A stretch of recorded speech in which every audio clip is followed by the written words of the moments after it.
दर्शको नमस्कार. City channel प्रस्तुत विशेष कार्यक्रमात मी जगदीश शिंदे आपल्या सगळ्यांचं मनापासून स्वागत करतो. आपल्याला सगळ्यांना कल्पना आहे येत्या 15 जानेवारी रोजी धुळे महानगरपालिका निवडणुकीचं मतदान प्रक्रिया पार पडणार आहे आणि ह्या मतदानाच्या पार्श्वभूमीवर मोठ्या प्रमाणावर उमेदवारांकडून प्रचार केला जातो आहे. आपण कसे योग्य ठरणार आहोत या निवडणुकीत प्रतिनिधित्व करण्यासाठी, महानगरपालिकेच्या सभागृहात आवाज उठवण्यासाठी हे लोकांपर्यंत पटवून देण्याचा प्रयत्न हा केला जातो आहे. अशाच काही चर्चेतल्या चेहऱ्यांसोबत आपण संवाद साधणार आहोत. आत्ता आपण आलो आहोत धुळे शहरातील खान्देश कुलस्वामिनी आदिशक्ती एकविरा माता मंदिर हा जो परिसर आहे, ह्या परिसरात प्रभाग क्रमांक 4 ह्या परिसरात यापूर्वी पण नगरसेवक म्हणून ज्यांनी कामकाज पाहिलं आहे आणि आता पुन्हा अपक्ष म्हणून उमेदवारी करत असलेले कैलास भाऊ चौधरी यांच्याशी आपण संवाद साधणार आहोत. सर्वप्रथम भाऊ आपल्याला नमस्कार. नमस्कार भाऊ, खरं म्हणजे आपण उमेदवारी करतात, अनुभवी आहात. मला पहिला प्रश्न हाच पडतो आपल्याकडे की आपण राष्ट्रवादी काँग्रेस पक्षाचे सक्रिय पदाधिकारी असताना, त्याच्यात सक्रिय असताना आणि वेगवेगळ्या पदांवर पण आपण सर्व कामकाज वेळोवेळी करत असताना आपला अपक्ष उमेदवारी अर्ज नेमका कसा? प्रथम तर मी सिटी या चॅनलचे आभार मानतो की आपण प्रथमतः माझ्याकडे आले. मी शूटिंग किंवा व्हिडिओ फोटोला कधीही प्राधान्य दिले नाही. मी काम करणारा माणूस आहे. मी कमी बोलतो आणि माझा स्वभावच मूळ हा जो आहे तो कमी बोलण्याचा आहे पहिल्यापासून. पण मी काम करायला कधीही प्राधान्य दिलेलं आहे. माझा मी 3 वेळा नगरसेवक म्हणून निवडून आलो, 1 वेळा सभापती राहिलो, 3 वेळा मी शहर अध्यक्ष राष्ट्रवादी काँग्रेस पार्टीचा राहिलेलो आहे. आणि त्या कामाचा अनुभव आणि त्याची जी मला असलेली माहिती, ह्या गोष्टीचा पक्षाने कुठेही फायदा करून घेतलेला नाही आहे. आणि आज पक्षामध्ये जे वातावरण आहे ते या पद्धतीचं झालेलं आहे की जेणेकरून जुन्या माणसाला दाबण्याचं काम की हा नकोच पाहिजे पक्षामध्ये किंवा हा जड होऊन जाईल, ह्या हिशोबाने पक्षाने बहुतेक ठिकाणी मला डावलण्याचा प्रयत्न केलेला आहे. पण मी पक्षाचा आभारी आहे की पक्षाने मला बहुतेक ठिकाणी संधीही दिलेली आहे. पण आज जर पक्षाची परिस्थिती पाहता, ज्या लोकांच्या हातात पक्षाने धुरा दिली त्या लोकांनी मला 100% डावलण्याचा प्रयत्न केला आणि मला ऐन प्रकारे मला नागरिकांच्या आग्रहाखातर अपक्ष उमेदवारी ही जाहीर करून मला उभं राहावं लागलं आणि मी नागरिकांच्या भरोशावरच उभा आहे. खरं म्हणजे भाऊ, आपला निश्चित 3 वेळा नगरसेवक म्हणून निवडून येणं सोपं नसतं. लोकसंपर्क असतो तेव्हाच आणि कामाचीही शिदुरी असते तेव्हाच हे शक्य होत असतं.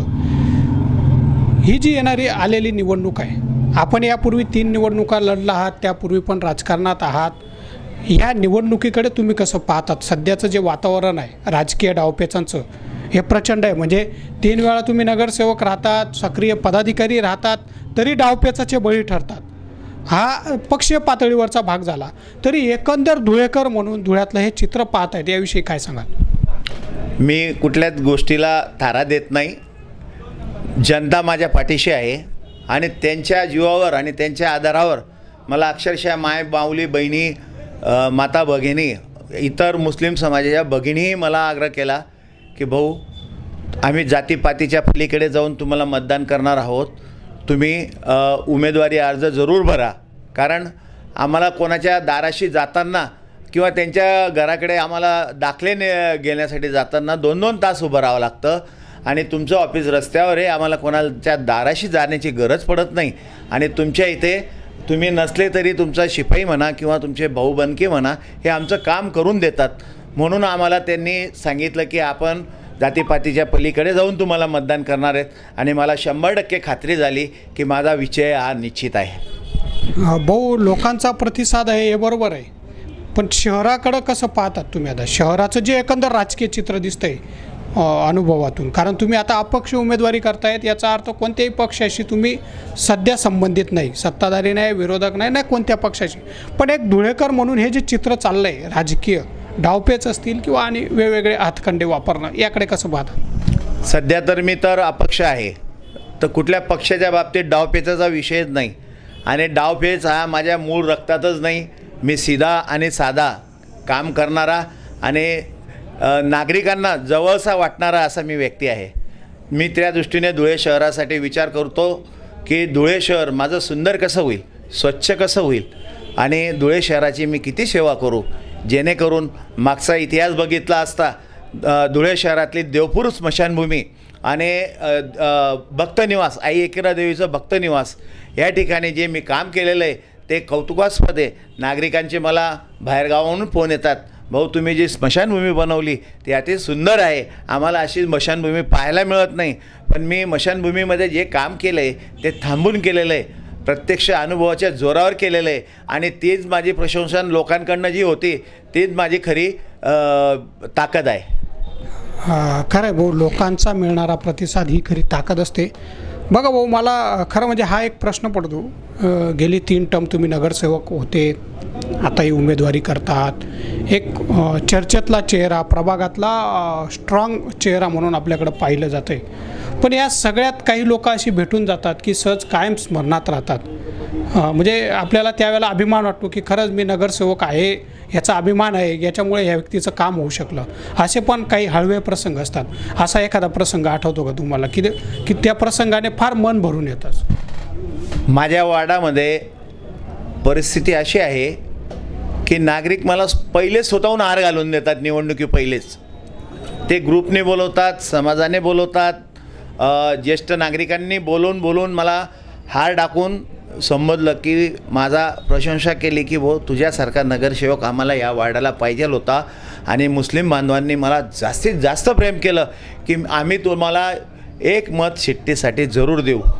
असे प्रसंग मला मागच्या वेळेस पण पाहायला मिळाले आणि ह्या वेळेस तर त्यापेक्षा जास्त मिळाले की मुस्लिम बांधवांनी मला जे प्रेम दाखवलं.